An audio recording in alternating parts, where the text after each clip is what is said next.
السلام علیکم ورحمۃ اللہ وبرکاتہ۔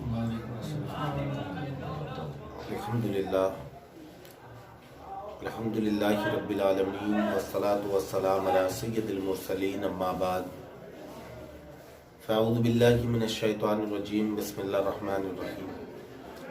درود پاک پڑھیں، اللہم صلی علی سیدنا و مولانا محمد معدن الجود والکرم وعلی آل سیدنا و مولانا محمد بارک وسلم۔ الصلاۃ والسلام علیک یا رسول اللہ صلی اللہ تعالی علیہ وسلم۔ واہ کیا مرتبہ غوث ہے بالا تیرا، واہ کیا مرتبہ غوث ہے بالا تیرا، اونچے اونچوں کے سروں سے قدم آلا تیرا۔ واہ کیا مرتبہ غوث ہے بالا تیرا، اونچے اونچوں کے سروں سے قدم آلا تیرا۔ سر بھلا جانے کوئی کیسا تیرا، سر بھلا جانے کوئی کیسا تیرا، اولیاء ملتے ہیں آنکھوں کو ہے تلوا تیرا۔ اے دستغیر عالم دستم چنا بے گیر، اے دستغیر عالم دستم چنا بے گیر، دستم چنا بے گیر گوین دستغیر۔ اے دنیا کی مدد فرمانے والے یا سرکار سیدی غوث العظم دستغیر، میری مدد کچھ اس طرح فرمائیں کہ لوگ آپ کو دستغیر کریں۔ الحمدللہ، اللہ اور اس کے حبیب صلی اللہ تعالیٰ علیہ وسلم کا خاص فضل و کرم ہے کہ اس کی توفیق سے اس نے اور ہمیں اور آپ کو آج ذکر غوثیہ، ذکر غوث الورا کی اس چھٹی محفل میں شرکت کرنے کی توفیق عطا فرمائی۔ الحمدللہ، یہ کرم ہے میرے رب کا کہ اس نے محبوب کی آل، ولیوں کے امام، قطب الاقطاب، محبوب سبحانی، قطب ربانی، غوث الثقلین، غوث القبلتین، خواجہ محی الدین، مہاراجہ محی الدین، بادشاہ محی الدین، ولی محی الدین، آقا محی الدین، داتا محی الدین، عبد القادر جیلانی بغدادی قدس سرہ العالی کی اس پیاری پیاری محفل کو سجانے کی توفیق عطا فرمائی۔ الحمدللہ، اللہ تبارک و تعالیٰ کا ہم پر کرم ہے کہ اس نے اپنے پیاروں سے محبت کرنے والوں نے ہم کو بنایا۔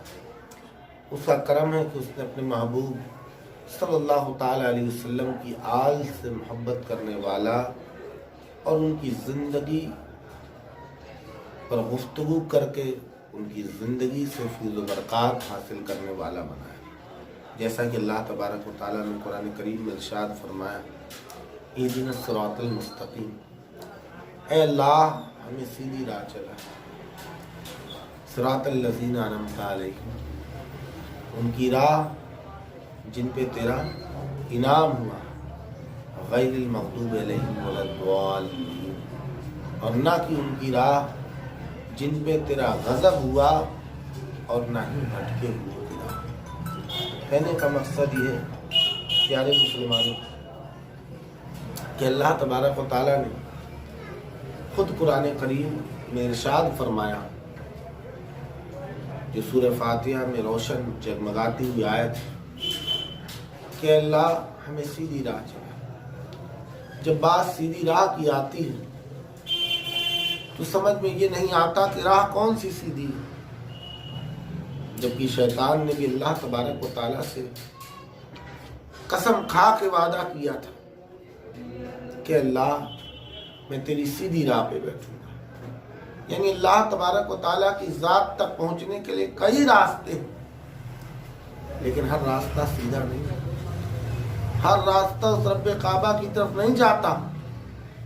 بس ایک راستہ ہے، وہ راستہ جو صحابہ کرام کا راستہ ہے، وہ راستہ جو صالحین صدیقین کا راستہ ہے، وہ راستہ کہ جس راستے پہ چلنے والوں کو اللہ نے انعام سے نوازا۔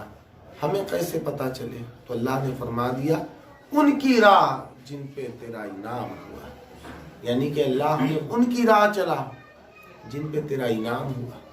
اب انعام کس پہ ہوا، کیسے پتا چلے؟ تو اللہ کے رسول صلی اللہ تعالیٰ علیہ وسلم نے حدیث قدسی میں ارشاد فرمایا کہ جب اللہ تبارک و تعالیٰ کسی بندے سے محبت کرنے لگتا ہے، جبریل امین کو بلاتا ہے اور فرماتا ہے جبریل انی محبتی فلانی، اے جبریل میں فلاں شخص سے محبت کرتا ہوں، تم بھی اس سے محبت کرو۔ جبریل امین تمام ملائکہ کے بیچ میں آ کے ارشاد فرماتے ہیں کہ ملائکہ اللہ فلاں شخص سے محبت کرتا ہے، تم بھی اس سے محبت کرو۔ پھر وہ ملائکہ زمین پر اترتے ہیں اور جس شخص کے سینے پہ وہ دم کر دیتے ہیں وہ شخص اس شخص سے محبت کرنے والا ہو جاتا ہے۔ تو جو اللہ نے فرمایا فَاذْكُرُونِي أَذْكُرُكُمْ، تم میرا ذکر کرو میں تمہارا چرچا کروں گا۔ بندہ اللہ کے ذکر کو 10 سال 50 سال 70 سال 100 سال اس دنیا میں کرتا ہے، یہ فَاذْكُرُونِی ہو گیا۔ اب اذکرکم کیا ہے؟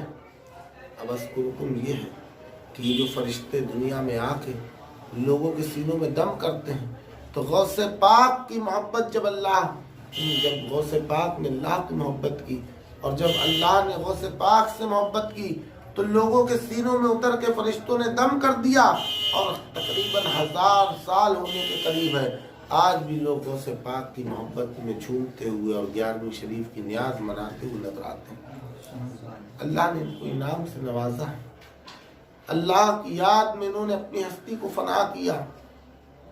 اللہ تبارک و تعالیٰ نے قیامت تک کے لیے ان کے نام کو بلندی عطا فرما دی۔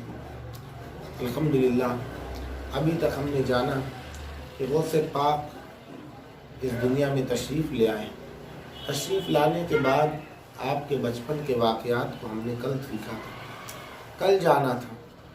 ہم نے یہ بھی جانا تھا کہ غوث پاک اب اپنے ملک جیلان سے بغداد شریف کی طرف روانہ ہو گئے، اپنی ماں سے اجازت طلب کی۔ ماں سے اجازت لے کے جب بغداد شریف تشریف لاتے ہیں تو مختلف اساتذہ کے پاس جاتے ہیں اور ان سے علم ظاہری حاصل کرتے ہیں۔ جب علم ظاہری میں مکمل ہو جاتے ہیں تو اب اللہ والوں کی زندگی میں علم باطنی کا دور آتا ہے، وہ علم جو انسان کی روح کو پاک کر دیتا ہے، وہ علم جو انسان کے نفس کو پاک کر دیتا ہے، وہ علم جو انسان کے خیالات کو پاک کر دیتا ہے اور اس کے قلب کو روشن کر دیتا ہے، اسے اللہ کی بارگاہ میں بلند و بالا مقام عطا کرتا ہے۔ اور وہ کیا تھا؟ وہ علم ہے عبادت، وہ علم ہے ریاضت۔ عبادت اور ریاضت اور مجاہدہ یہ وہ چیزیں ہیں کہ شریعت مطہرہ کے علم کو حاصل کر کے تو ہم اپنے ظاہر کو اپنے بدن کو پاک کرتے ہیں، لیکن جب ہم ریاضت عبادت مجاہدہ نفس کشی کرتے ہیں تو اس سے ہماری روح کو طہارت ملتی ہے، اس سے ہمارے قلب کو طہارت ملتی ہے، اس سے ہمارا قلب پاک ہوتا ہے، ہمارا قلب روشن ہوتا ہے۔ تو غوث پاک نے جب علوم ظاہری کو حاصل کر لیا، اب جب علوم باطنی کی باری آئی تو غوث پاک نے علوم باطنی کو حاصل کرنے کے لیے، اپنی نفس کو پاک کرنے کے لیے، اللہ کی ذات کے لیے اپنے آپ کو خاک کرنے کے لیے، اپنے آپ کو فنا کرنے کے لیے، ہمیشہ کی بقا کو حاصل کرنے کے لیے، اپنی نفس اپنی خواہشات اور اپنی خودی سے بے خود ہونے کے لیے آپ نے جنگل کا راستہ اختیار کر لیا۔ آپ جنگل بیابان کی طرف چلے، عبادت اور ریاضت میں مبتلا ہو گئے، اور اللہ کا فضل و کرم تو آپ پہ اس وقت بھی تھا جب آپ کچھ نہ تھے، اور اب تو وہ دور تھا کہ عبد القادر جیلانی علوم ظاہری سے مکمل ہو چکے ہیں، اب جنگلوں کی طرف نکل گئے، بیابان ویرانوں کی طرف نکل گئے کہ جہاں پر مکمل تنہائی حاصل ہو سکے۔ اللہ کی یاد میں اپنی نفس کو پاک کر رہے تھے، اپنے دل سے دنیاوی محبتیں خواہشات کو دور کرنے کے لیے، اپنی نفس کو پاک کرنے کے لیے عبد القادر کہاں پہنچ گئے؟ جنگل بیابان صحرا میں۔ وہ رب جو ان پہ خاص فضل و کرم فرمانے والا ہے، شیخ عبد القادر جیلانی بڑے پیر دستگیر روشن ضمیر جب عبادت اور ریاضت میں تھے، اسی دوران آپ کا ساتھ حضرت خواجہ خضر علیہ السلام کے ساتھ ہو جاتا ہے۔ خضر علیہ السلام کون ہے؟ وہی خواجہ خضر جن کا واقعہ قرآن میں موسیٰ اور خضر کی ملاقات میں، جو آج بھی زندہ ہے، اور موسیٰ علیہ السلام کے وقت سے پہلے سے حیات ہیں اور قیامت تک زندہ رہیں گے. اللہ والوں سے ملتے ہیں، ان کی تربیت فرماتے ہیں، تو یہی خواجہ خضر غوث پاک کا ساتھ ہو جاتا ہے. اللہ کے حکم سے غوث پاک ان کو نہیں پہچان پاتے. وقت گزرتا جاتا ہے، پھر اس کے بعد خواجہ خضر خود بخود اپنے آپ کو غوث پاک پہ ظاہر فرما دیتے ہیں کہ میں خضر ہوں، اور آپ اس راز کو راز رہنے دیجیے گا، اس کو کسی سے بتائیے گا نہیں، اور اسی جگہ آپ رہیے گا جب تک کہ میں واپس نہ آ جاؤں. اسی مقام پر رہیے گا. اب اس کے دو معنی. ایک معنی تو یہ اسی مقام پر رہیے گا جب تک میں واپس نہ آ جاؤں. خواجہ خضر گئے، 1 سال بعد لوٹ کے آئے. اس کے دو معنی. ایک ظاہری معنی تو یہ ہے کہ اسی مقام پر رہیے گا، یعنی اس جگہ کو مت چھوڑیے گا، یہیں رہیے گا، میں واپس آؤں گا. اور اس کا باطنی معنی یہ ہے کہ اسی مقام پر رہیے گا، یعنی کہ اب جب میں جاؤں گا تو اللہ کی طرف سے تمہاری آزمائش لی جائے گی.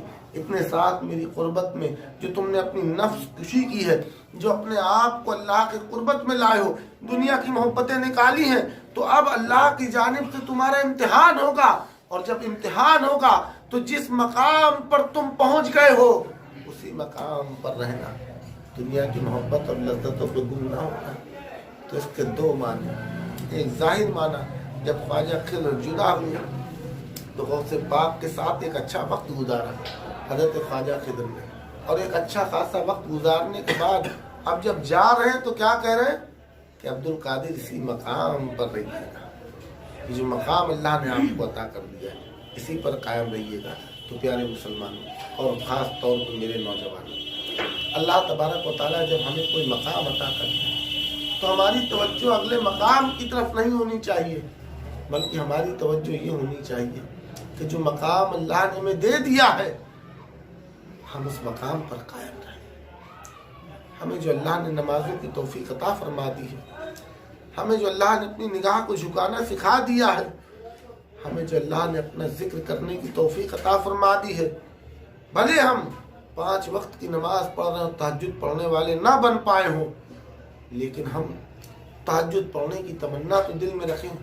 لیکن تہجد پڑھنے کی تمنا میں اتنا نہ ڈوب جائے کہ تہجد تو پڑھ لی لیکن صبح فجر میں سو گئے.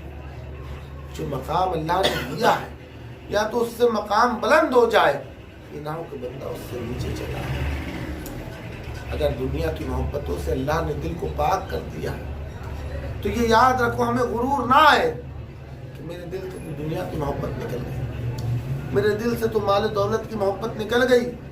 ارے اس دھوکے میں رہنے والے لاکھوں تباہ برباد ہو گئے، کیونکہ شیطان نفس انسانی کا آخری سانس تک دشمن ہے. آج تم نے شیطان پہ قابو پا لیا تو یہ نہ سمجھو کہ شیطان تمہارا تابع ہو گیا. ارے ابھی میں غوث پاک کی زندگی کے واقعات، ابھی عبادت، ریاضت اور مجاہدے کے آپ کو بتاؤں گا کہ غوث پاک سے شیطان مایوس نا امید ہو گیا، یہاں تک کہ آپ کے پاس آ کے آپ کو کئی مکر و فریب اور حربے میں ڈالنے کی کوشش کی، لیکن غوث پاک آخری تک آپ ہوشیار رہے. ایسے ہی ایک مومن کو، ایک مسلمان کو ہوشیار رہنا چاہیے کہ آج میرے دل سے دنیا کی محبت نکل گئی، کہیں مال کی محبت نہ آ جائے. آج میرے دل سے مال و دولت، دنیا کی محبت نکل گئی، کہیں اولاد کی محبت نہ آ جائے.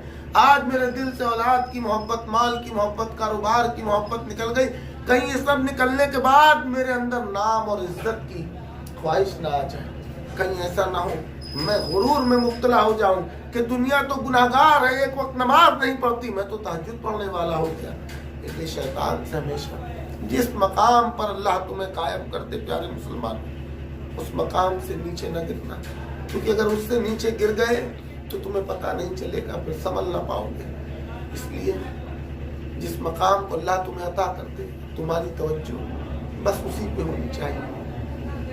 تو کیا فرماتے کہ عبد القادر جب تک میں واپس نہ آ جاؤں اسی مقام پر رہیے گا. اتنا فرما کر حضرت خواجہ خضر چل دیے اور 1 سال کے بعد لوٹے. جانتے 1 سال کا وقت کیوں دیا گیا؟ تاکہ 1 سال میں جب تنہا رہیں گے تو آزمائش سے دنیا کی چیزیں آپ کی طرف آئیں گی، اور یہی تاکید کی اور چلے گئے. پھر دوبارہ لوٹے, پھر اگلے سال کی کہہ کے چلے گئے, پھر دوبارہ لوٹے. اس طریقے سے 3 سال حضور غوث پاک ایک ہی مقام پر رہے, اس جگہ سے ہٹے نہیں. حضرت خواجہ کے راتے وہیں ٹھہرا کے پھر چلے جاتے. اسی عالم میں سرکار غوث پاک میں 3 سال گزارے. اس لمبی مدت میں آپ کو اپنی جانب متوجہ کرنے کے لیے دنیا کی بے شمار خواہشات حسین اور دلکش شکلوں میں آپ کی طرف آئی. اسی لیے تھا کہ اس درمیان کیا ہوا, دنیا کی تمام خواہشات حسین اور دلکش شکل میں آپ کی طرف آئی, مگر اللہ تعالیٰ کے فضل سے. فضل کس کا رہا؟ عبد القادر جیلانی یا کسی بندے کا نہیں, اللہ کا فضل. اللہ کے فضل سے دنیا اور دنیا کی حسین اور دلکش چیزیں آپ کو اپنی طرف مائل نہ کر سکیں. اللہ کے فضل سے غوث پاک ان چیزوں کی طرف مائل نہیں ہوئے. 3 سال کی مدت گزر جانے کے بعد سرکار غوث پاک نے اپنے نفس کو انتہائی مشقت اور جافشانی کی بھٹی میں ڈال دیا. نفس کشائی, خواہشات کو مارنا. آج تم ناجائز حرام کو نہیں چھوڑ رہے. اللہ والے تو جائز چیزوں کو, کہ آج یہ میرا نفس جائز چیزوں کی طلب کر رہا ہے, اور اگر میں نے اس کو جائز سے نہیں روکا اور جائز میں اس کو مبتلا کر دیا تو کل یہ ناجائز بھی مانگے گا. آج جب میں اسے جائز میں روک دوں گا تو کل اللہ والے تو روکھی روٹی کھایا کرتے ہیں, چٹنی جو کی روٹی کھایا کرتے ہیں, جبکہ مرغ مسلم کھانا حرام نہیں, جبکہ بہترین لذت دار کھانا کھانا حرام نہیں ہے. لیکن ان اللہ کے بندوں نے اپنی روحوں کو پاک کرنے کے لیے اور شیطان کو شکست دینے کے لیے اپنی نفس کو اس طریقے سے پاک کیا کہ جب میں حلال اور جائز سے اس کو روکوں گا, اس کے اندر طرف نفس ہوتی کیا ہے, ہماری خواہشات. گجیا کھانا, سموسے کھانا, اچھی مٹھائی کھانا, اچھا کھانا کھانا ناجائز حرام نہیں, شرط یہ کہ وہ حلال ہونا چاہیے. اللہ والے تو دل میں جو جس چیز کی خواہش ہوتی ہے اس چیز سے پھر جاتے ہیں, اس چیز سے پھر جاتے ہیں. کھلاتا پلاتا تمہیں رب تمہارا, تمہیں دے دے اپنی قسم غوث اعظم. نہیں کھاتے تھے غوث پاک. حالات یہ کہ آپ نے 1 سال صرف اپنی زندگی کا حصہ صرف ساگ اور پتیاں کھا کے گزارا, پانی کو ترک کر دیا. 1 سال جو ساگ اور پتیوں کے اندر پانی ہوتا تھا اسی سے گزارا. اپنے جسم کو جانفشانی کی بھٹی میں ڈال دیا. 1 سال قطعی پانی نہیں پیا, صرف ساگ پتیاں کھا کے گزارا. دوسری سال وہ ساگ پتیاں بھی چھوڑ دی اور پانی بھی ترک کر دیا. پھر اس کے بعد نہیں, دوسری سال فقط پانی پیا, پتیاں ترک کر دی, کھانے سے دم چھوڑ کے صرف پانی پہ گزارا کیا. اور تیسری سال کھانا پینا سونا ہر شے سے اپنی نفس کو محروم کر دیا. اہدنا الصراط المستقیم, اے اللہ ہمیں سیدھی راہ چلا. ان کی راہ جن پہ تیرا انعام, ان کی راہ یہ. آج ہم کھانا بھی کھاتے ہیں کہیں تو یہ بھی نہیں پوچھتے کہ اس شخص کی کمائی حلال ہے حرام. آج ہم کھڑے ہو کے کھاتے ہوئے سنت مصطفیٰ دینے والا رب اور اس کی اور اس کے محبوب کی نافرمانی کر کے ہم کھڑے ہو کے کھاتے ہوئے نظر آتے ہیں, کھڑے ہو کے پانی پیتے ہوئے نظر آتے ہیں. جبکہ حدیث پاک کا مفہوم اللہ کے رسول صلی اللہ علیہ وسلم نے فرمایا اگر کوئی شخص بھول کے بھی کچھ کھڑے ہو کے کھا پی لے تو اس کو چاہیے کہ اپنی انگلی اپنے منہ کے اندر انگلی ڈال کے اس چیز کو قے کر دے. اتنا زیادہ وہ مضر ہے, نقصان ہے. تیرا کھائیں تیرے غلاموں سے الجھی, عجب منکر کھانے گرانے والے. اسی کا ہم کھاتے ہیں, اسی سے گراتے ہیں. اسی نے کھانا دیا, پانی دیا, اور اسی کے کھانے اور پانی کو کھا پی کے ہم اسی کی نافرمانی کرتے ہیں. غوث پاک کی زندگی کو دیکھیں. آج ہم اپنی نفس کو اتنا مضبوط کر چکے ہیں کہ وہ ان کو ناجائز اور حرام کی طرف لے جاتی ہے. جان لو ہر انسان کے اندر 2 چیزیں ہوتی ہیں جو اس کو برائی کی طرف بلاتی ہیں, ایک اس کا نفس اور دوسرا شیطان. ہمارا نفس اگر پاک نہیں ہوتا, اگر ہم نے اپنے نفس کو قابو میں نہیں کیا تو آج یہ نفس, آج یہ خواہشات ہمیں جائز کی طرف بلا لیں, کل ناجائز کی طرف جائیں گے. خیر,